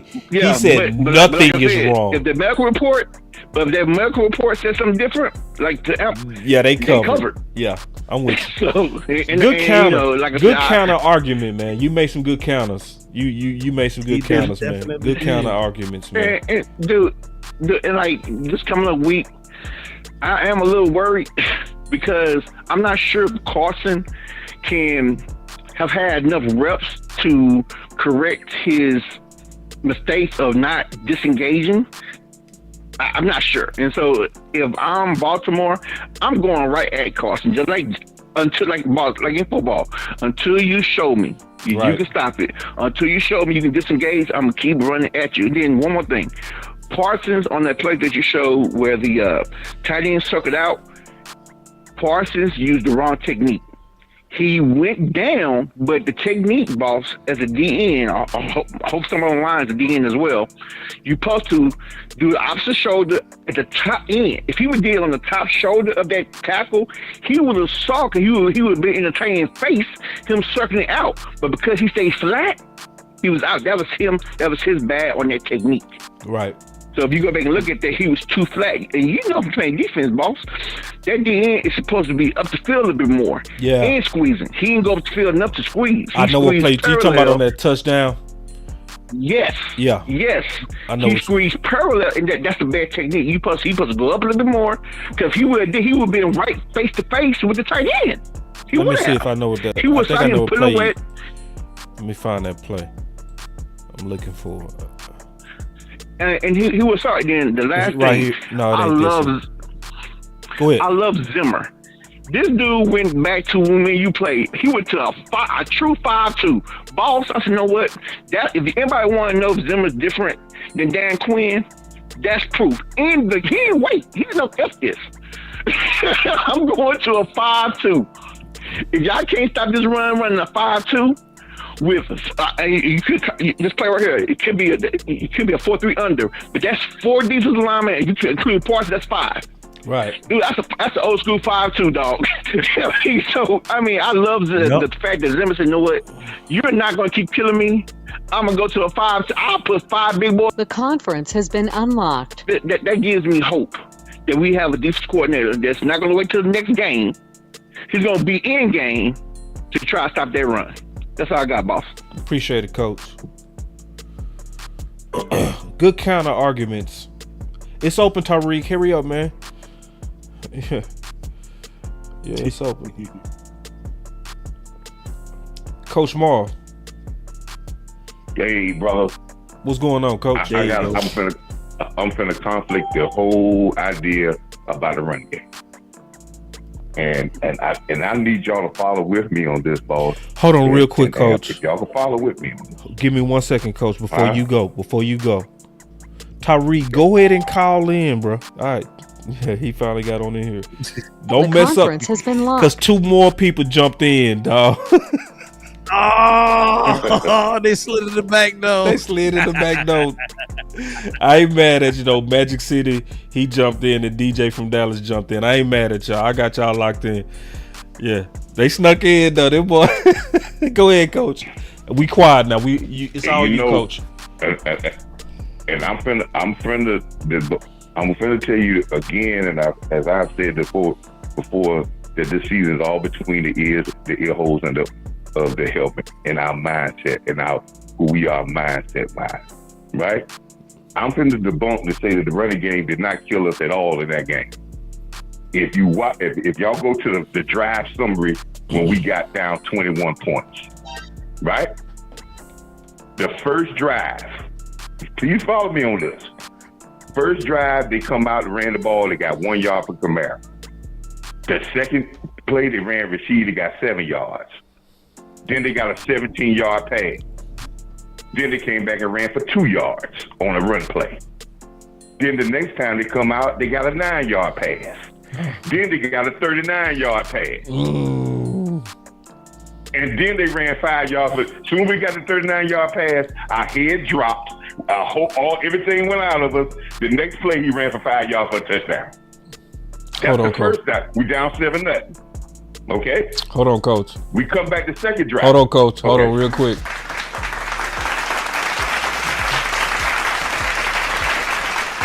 Keep going.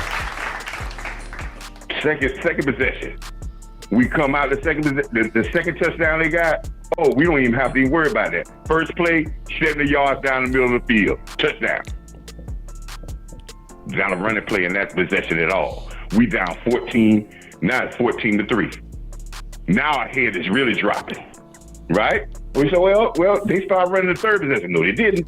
The third possession, they come out, the first play, Kamara gets 3 yards. The second play, you throw the ball to Olave for a pass, he gets 7 yards. Then Kamara runs for 3 yards again. Then Kamara goes 56 yards on a screen pass for a touchdown. Running game can kill us. Big plays, and after the big plays, our heads started to drop. And then they started to do whatever they wanted to do against us. But when we was in the game, we was San Francisco, like we seen on the field with San Francisco. But when big plays started to happen, you can look at the Green Bay game last year. When we got behind, how many big plays you seen passing wide? And then after we got down, and just like with One day Thomas said about us, Yep. Once we lost our motion, then the runs start coming for few and far between. If you go back and look at the Green Bay game last year, your first running series back for Green Bay didn't have no yards in the first half. We were limited to everything 1-2 yards. And then when we got down with big plays, our psyche as a football team falls to pieces. As soon as we get busted in the mouth, right? Then we start making mistakes. Right. Then we start the efforts. You see the efforts start going. You start seeing people get in the wrong spot. You start seeing us walk around.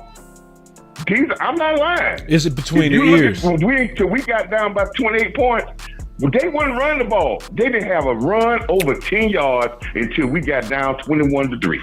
Right. Then the floodgates open. What you think they're gonna do once they got a lead? They stayed with the run game, but they got us with the passing game. They got us big plays. You can watch this in every Green Bay game. They kill us with the big passes, and then after they get up on us, then they start running the ball, and we can't stop the run then. But everybody want to say, man, we just... No, it goes back to what I said before. You cannot allow big plays on defense, and when we have a thing between our ear holes is when we get punched in the mouth, when we start feeling adversity, we just slumber. Front runners. And we slumber, and then they start running the ball. Am I lying? If y'all watching it, am I lying? The run did not have nothing to do with those first 3 touchdowns and the 4th touchdown that they got. We just stopped the run, but when big plays came, guess what? We threw our head down, then they started running for 4, 5, and then we started moping around, and then the avalanche came. But again, I said, we got this myth about the run game. We keep talking about the Coach, run game, you're repeating yourself now, Coach. You're repeating yourself. You said it twice. And I want to say something about this guy, Phillips. He might be starting a fire. But this is what New York might have been trying to get rid of from the start. They knew this is who he was. But I showed on the film, he was that in Buffalo, Coach, even before New England. I showed that on the Buffalo film. It was like, he's always been that. It wasn't even just New York. You know what I'm saying? I'm not talking about just the play on the field. That they knew that he would be a controversial type of guy too. Okay. That was going. They probably knew all this. This is why people just get. It's not just the play. That they were like, hey man, he might have had a lot of chatter going on. They were like, man, let's get rid of the play. It doesn't. And when the play doesn't outrun your mouth, then you get rid of the person. When your play is better than your mouth, we'll tolerate you for a long time. I got you. But appreciate it, Coach. But I tell you, the run game again tells no lie. The stats don't tell no lie. The run game didn't kill us. Big plays and then our mindset killed us.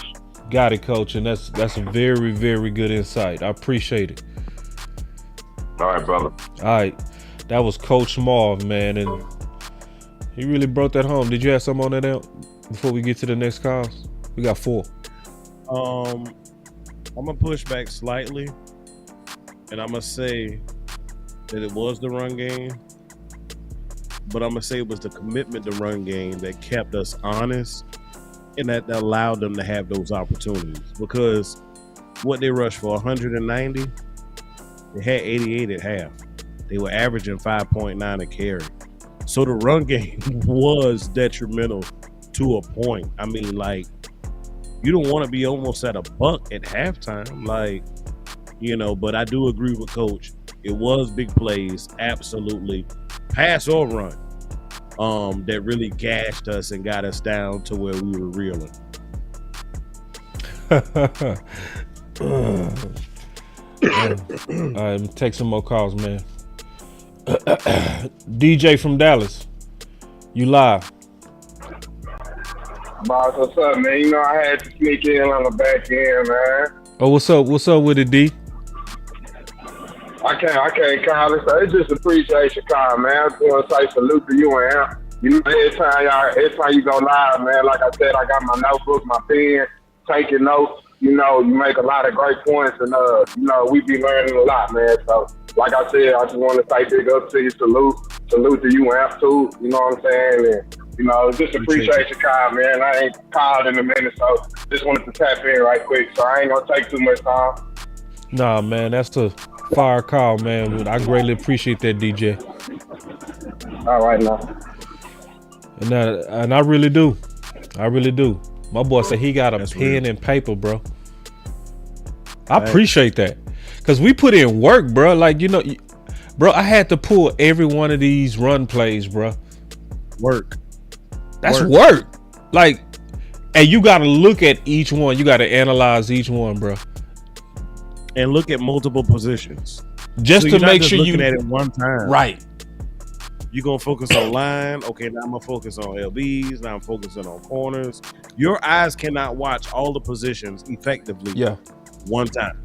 You got to look at it 2, 3, sometimes 4 times before you actually get a holistic picture of what's taking place. Right. And so, because like, I already know. You want answers? People want answers. I always said that. I say people tune into us when we lose. Why? Yeah. Because they know they gonna get answers over here. For real. Yep. So, no, I appreciate that, man. Solution-based content, dog. Solution-based content. DP. What up, boss? What's up, big bro? How you doing, man? Man, I'm good, bro. Good, man. Appreciate y'all giving me just a little bit of time. Want to give a special shout out to you, bro, because that your Slept On the show this week, that was some real shit, bro. I appreciated that. Oh yeah, chef. But it kind of definitely makes me want to back you up, back coach up, especially to that comment you spoke on. Old boy talking about corners don't have nothing to do with the run game. Yeah. Like you know, when we talk football, I always try to make sure I'm being measured and that I look at it from a historical perspective as well as the season at hand. Know what I mean? Yes, sir. I got an uncle that retired from the Jets in the early 60s. You know what I mean? About a year before his little brother made All-American as a running back and won best DP in our state same year. You know what I mean? I got a nephew that just retired after last season. I say all this to say is my family does football. We've been doing it at a high level for a long time. For all y'all out there that don't understand the history of football, it's really only 2 positions on defense. You got defensive linemen. Everybody else is a linebacker. A outside boundary cornerback is the furthest outside linebacker. It is still his job to run hidden tackle. So salute to you for even going through that film the way you did, but also standing on your 10 toes and not being scared to call you out your own position, bro. Because a lot of cats won't do that. So I want to salute to you for that. I appreciate it, bro. Yeah, but I'm gonna be honest with you, bro. I'm more pissed off at the front office than anything else. Because we've been talking about it all summer, bro. Yep. Like, you sat there and you dragged your feet. Yep. And you waited till the last 2 weeks to slap your foot together. That's right. That's exactly what happened. Not only would the defensive line be playing better as a unit had they been put together for a full off season instead of the last 2 weeks, but the linebackers would be playing better because they'd be used to them. They would understand them. They would know what they're getting ready to do. It's called tendencies. You learn how to play by paying attention to the guys around you, because we got to cover each other. Right. Yeah, dude might be more talented, but if I just plug him in there, he's going to go do him. He's not doing us. Yes. Ooh. You know what I mean? Now, Stephen Jones told us at the draft, I'm gonna get us some competition for the defensive tackles come camp. You damn lie. You got them there for the last 3 days. That's right. Them boys sat on the sideline and watched. That's not competition. And Stephen Jones snitched on himself a long time ago. He don't want no competition, because competition means my draft picks might not get to play. But if you so focused on your draft picks hitting the field, that means you wasting the career of any veteran that signed with you. because they ain't even on your mind. So bro, how many times have you seen Stephen Jones? Whenever we said we got to upgrade somewhere else, he sneak and let somebody else go just being cheap. Like, come on, bro. Hank left. I believe that was coaching. But Carlos Watkins got let go just being cheap. Think about it. When Carlos Watkins was last year, he was one of the few interior guys playing well for us. And we let him go just being cheap. Because he ain't never been a big money player. Never. But guess what? Sometimes, and this is a real issue that I got with Stephen Jones.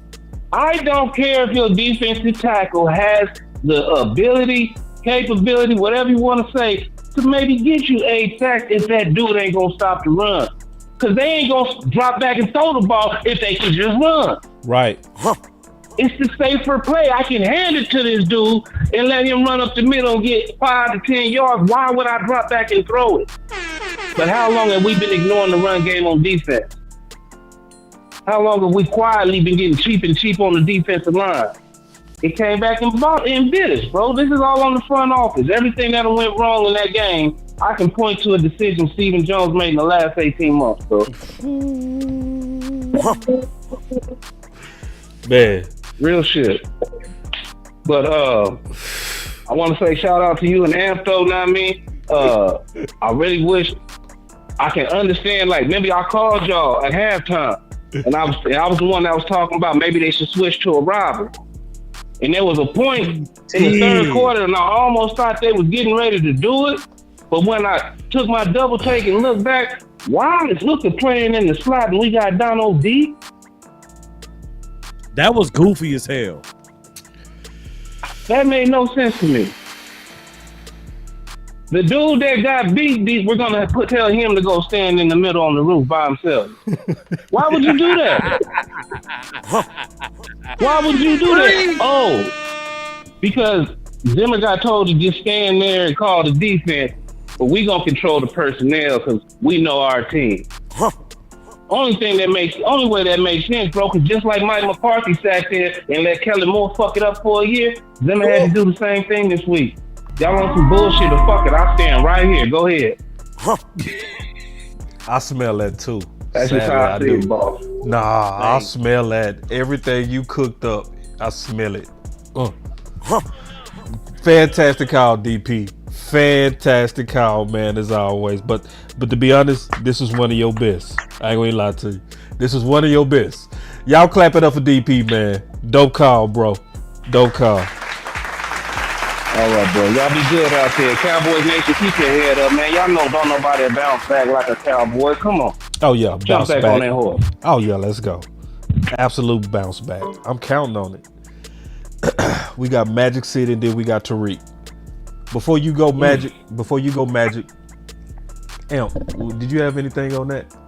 Boy, that boy brought that funk, man. Like, I remember when he said, hey, what about the robber? You know what I'm saying? And I was like, bro, that would be perfect, you know, because one thing I did notice in passing plays, and this is kind of proving my point, we were so geared up and keyed in to try to stop that damn run that your linebackers were not getting proper depth in passing plays. So a robber scheme would have been better because they were dropping it right behind the linebackers, but in front of your safeties. Again, every point he hit was damn spot on.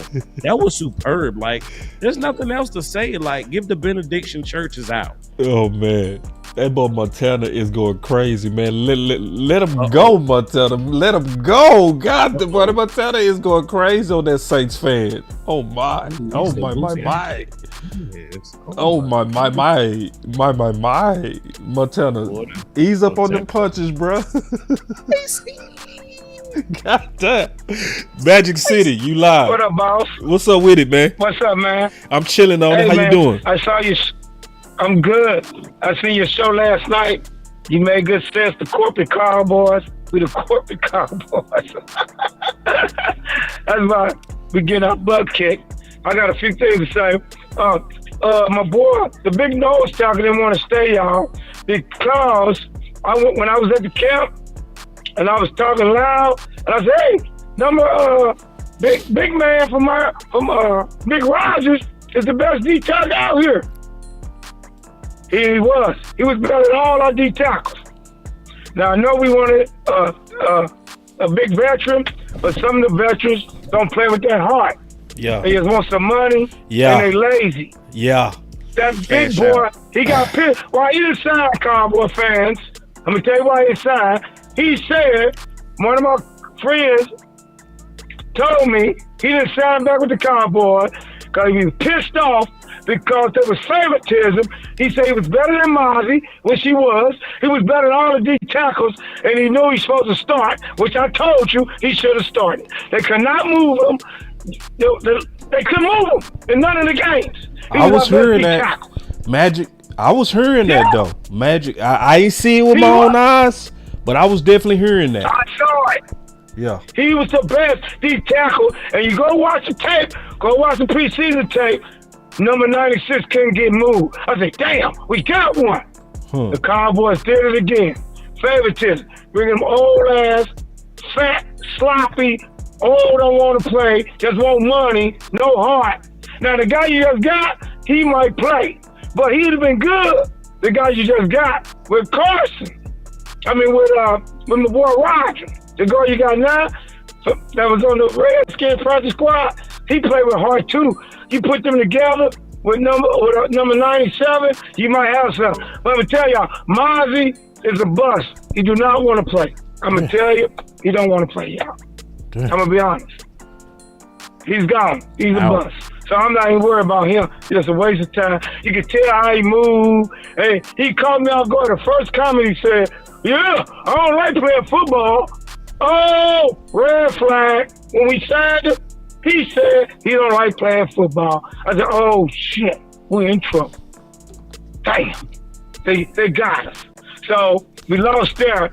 So Roger, and like you said, Roger's still on the practice squad, like you just said. But it's his decision if he want to come. They probably come. Say, nah, man. Y'all favoritism. I played your D tackles. I was better than all your D tackles. And Roger, you gotta remember, Roger already played NFL football. He went against Georgia, Alabama, South Carolina for 3 years. He was the best. Then he went to Oregon. Did the same thing at Memphis. Did the same thing at Oregon. Now, our corner, number 21, he got to play up close, man. It's too far. I'm going to attack him all game. If we play that far, I throw a 5-yard pass, might get about 8 yards. I'm going to kill him. Let him keep playing like that. He going to end up getting torched. Up and go. I can hit him up and go. He can't play scared. You play corner, man. I play corner. Right. I used to love bump and run. I bump and run your ass because I ran track. I wasn't scared of you. They hated me. And I played safety, boss. And I never let nobody get past me. I'm on the other side. I see the ball go to the other side. I ran over there and knocked the ball down. So I don't know what these guys do. So we got an F there. Number 30 should be playing. Number 14 should be playing. I'm going to call it like it is. Favoritism. I'm sorry. The other guys need to be coming off the bench. Them 2 young guys fast. They can hit. You know what I'm saying? And we need to, our offense, one more thing before I go. Your boy, McCarthy, he's pissing me out. Number 9 and number 3 should be going 9 routes. Number 80, put him in the game. That's our new Dez Bryant. Fast, strong, go block better than 83. And then sweep left, sweep right, sweep left, sweep right. Not with no Zeke, but only with them other halfback. Zeke is up the middle.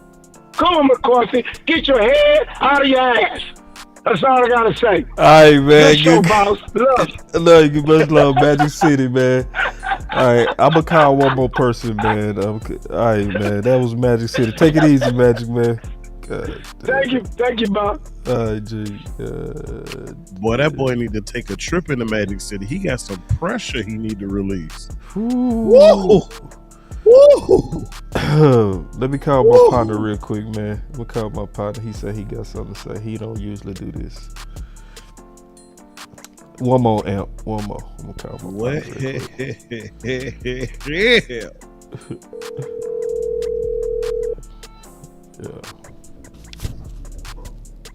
Yo. What's up, man? You live? Oh, hey, how's it going, man? I just been watching y'all, man. Y'all two my favorite. I just want to let y'all know that. Appreciate it. Y'all need to come take over ESPN. But what I was thinking about, Marcus, man, boss, you called it out because I look at stuff from an organizational perspective. Yeah. And you was blowing the horn early on about the D tackles and the D line. Yeah. And what happened? You was early on that, but the organization reacted on it late. Yeah, they was late. Very. And very late. And so it's just the proof is in the pudding, man. We can't dance around how our organization makes decisions. It's too much parity in the NFL these days. So really, man, what we seeing is a reflection of the leadership of the organization. That's right. We had the D-line at the bottom of the priority list, and this is the product, man. That's right. No way around it. Yep. It's just, we can hope and wish and all of that, but I'm tired of being on a wishing. Why can't we just make common sense moves like y'all with y'all content that y'all put out there early? Way early. Now, the only good thing I see out of this AT, bro, is sometimes it gotta crash before Will McClay can go in there and fix it. Just like what happened with Amari Cooper, and if we stay focused on how they drop the ball, we won't see that we also got the guy that's in there that could also pick the ball up and run it in. Is it fair that they keep stretching them? No. Right? Is it fair that they get to break it, then he got to go fix it? No. But do I have confidence that he can? Yes. It's just more so I think they got to get out the way, bro. Yeah. And then my last point, man, you was blowing the horn, and I understood where you was coming from, talking about the complacency and that could set in after success, and you was focusing on the rookies. And what I wanted to say is that's really been there, and I've been looking at this for at least the last 3 years. Every time we get to smelling ourselves, that's right. You know what I mean? We lay an egg, bro, and I've been seeing it with the vets. And my hope is that the rookies come in and spark them to get out of that. And I'm gonna be honest. I saw at the Cleveland game, we let up in the second half like we was the prima donna, dominant. I don't know mindset. We let up, and that's what we do when we see some success as a team. We let up. We and I don't, man, play hard. I don't care if we beat Cleveland 65-3. Play whistle to whistle hard. That's a mindset. Killer instinct, that prima donna thinking. I don't know what it is, man, but we need some killers, man. We need some people who balls to the wall, whistle to whistle, man. I don't know. Take out the stars and put in the rookies. Let them, but make that the tone of our team, man. And this with them vets, they infected with that, and that looking up when we think we all of that. So that's it, man. Thank you for the call. Man, good call, bro. That was a way to finish it, Amp. What a way to finish it, bro. What a way to finish it, bro. Superb. Chef's kiss. Look. Yes, there's smoke, but it's not as bad as y'all may think. Yeah. This is fixable. Yep. Now they gotta have a commitment to fixing it. That's right. And they gotta make smart decisions about fixing it. That's right. But at the end of the day, it is fixable. That's right. And you still got 15 games left. That's right. Come on, man. I'd rather it happen early. I'd rather it happen early than for it to creep up and start happening late December and January. Yeah. See, now you can still do something about it. Yeah. The trade deadline ain't came yet. Yeah. Yeah. There's still hope. Boss, you've been talking trade deadline now for like 6 weeks to 2 months. Easily. Real talk. Right.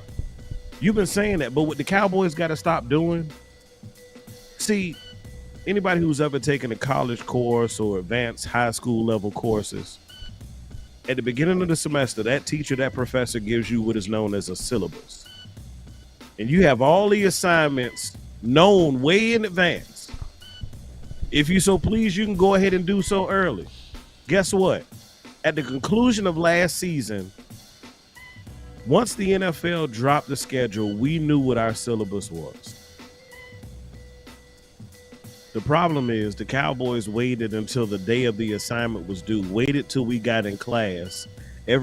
People start presenting their reports, and we at the back corner of the desk trying to do the report as we go so we can hurry up and turn something in. That's not how you operate. See, we had all off season. We had free agency on the front half. We had free agency on the back half. We had the draft. You had potential trades that you could have made with teams that had an abundance of players in that position that you needed so desperately. And you waited until toward the end of the preseason. Hey, let me hurry up. Let me start. Let me some shoes Google real quick. Let me go ahead and give me some and shoes. ChatGPT. Trying to hurry up and get some last minute shoes. Like, bro, you can't chat GPT no damn BT. Nah, you gotta do you gotta go out and make that a real effort, a real focus. Yeah. A real focus. But guess what? One way or another, it's gonna get better. Yeah. Either you get obliterated this week and it's like, oh my God, Rome is falling. Get a real DT in here. We tried to do some patchwork. Okay, it's not working. Okay, let's go get what we really need. Right. If that's what it takes, that's what it takes. That's what it takes. But if not, and Carlos provides a solid patch, so be it. That's right. I just want to win. That's right.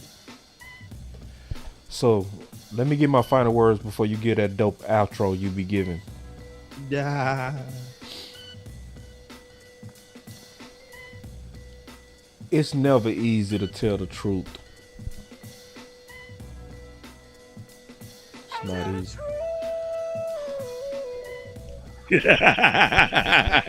It's not. Because I know y'all don't want to hear it. You know what I'm saying? But but we got to talk about it. You can't fix problems until you talk about the problems. You just can't. That's the first thing you got to do. Mm-hmm. So the house is burning. It is. It's smoke, and it's more than smoke. It's fire.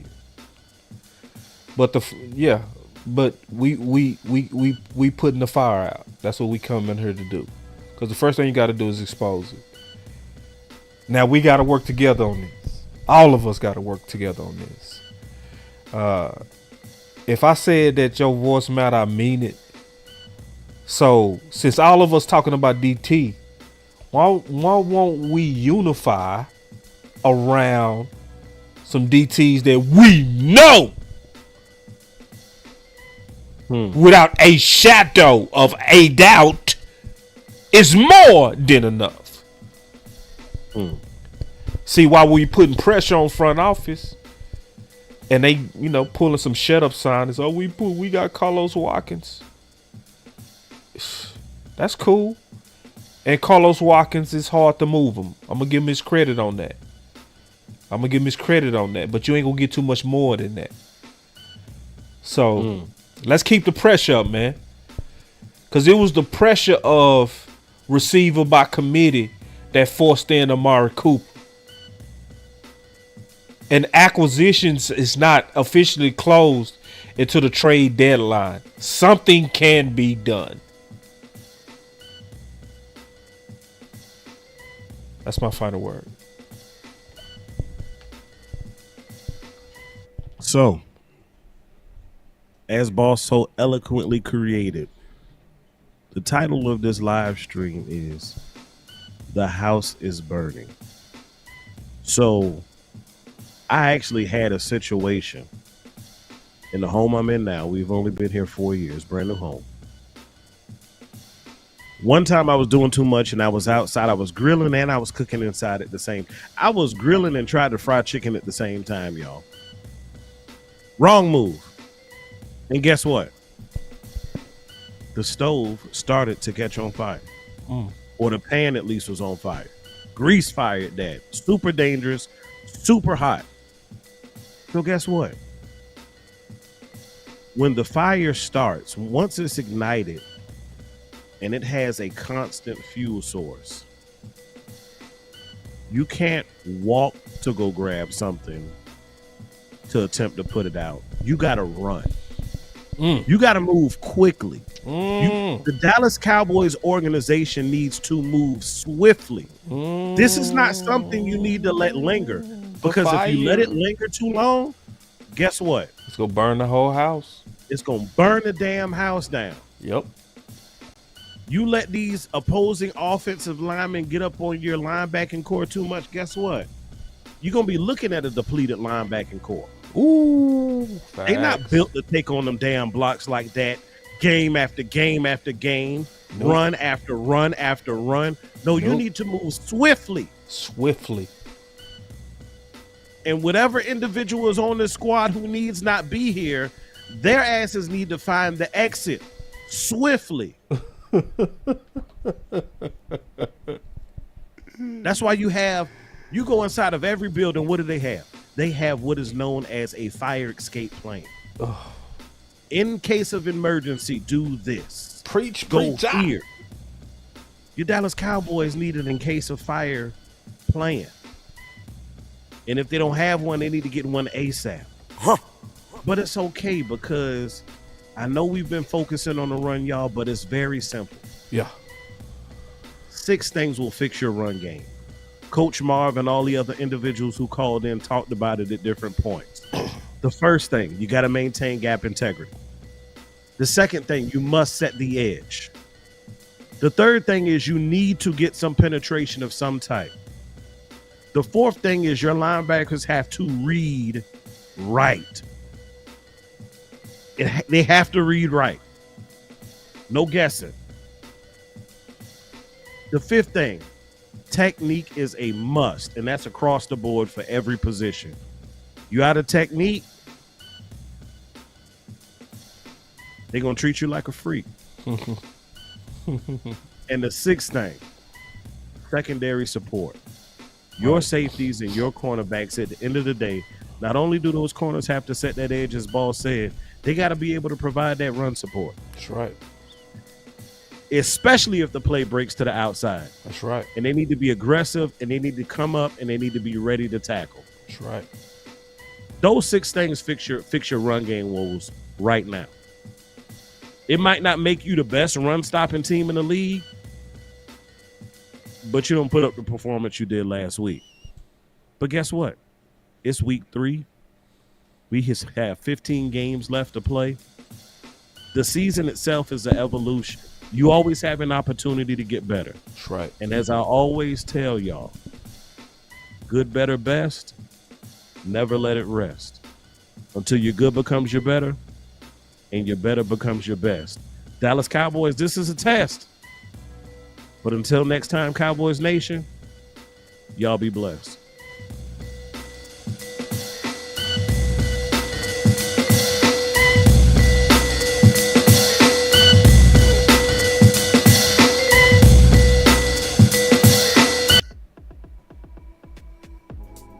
Hit the wrong button. I was vibing too. We still go get that vibe going though. Sure, we was vibing, man. We ain't gonna let that vibe go. You hear me? Hit the wrong button.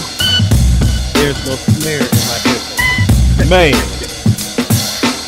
Yeah, man. We gotta get that exit right. You killed it too much, Amp. You killed it too much. So y'all make sure y'all hit that like button, man. Real talk. Y'all make sure before we get up out of here, y'all know who brings it. Your boy Boss, the OC, Amp, Coach Mar, the executives. Let's go. We out. Y'all clapping up for Boss too. That man under the weather. Y'all clapping up for my dog. Oh yeah, man. I'm under the weather. I pushed through, man. You can't even tell, man. Maybe you could, but nah. I told you once I go live, man, I'm not sick no more. You hear me? We out, man.